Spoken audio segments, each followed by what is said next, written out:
হাত খরচের মাত্র ৫০০ টাকার জন্য মাকে হত্যা, তারপর ডিপ ফ্রিজে মরদেহ রেখে দিয়েছিল ছেলে।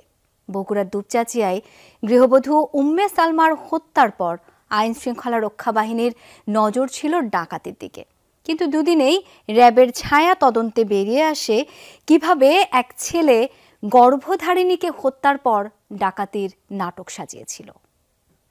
যেন মনে হলো আমি ফ্রিজটা উঠেছিলাম, ফ্রিজ উঠানোর পরে দেখতেছি মা ভেতর মুখ বাঁধা। বাসার ডিপ ফ্রিজ থেকে মায়ের মরদেহ উদ্ধারের আগে বাবা আর মামাদের সাথে নিয়ে মাকে খোঁজাখুঁজি করেছিল ছেলে সাদ বিন আজিজুর রহমান। ফ্রিজ থেকে মরদেহ উদ্ধারের পর গণমাধ্যমের সামনে এভাবেই কেঁদে কেঁদে মায়ের মরদেহ উদ্ধারের বর্ণনা আর অপরাধীর শাস্তি দাবি করেছিল আলিম দ্বিতীয় বর্ষ পড়ুয়া এই তরুণ মা উম্মে সালমাকে।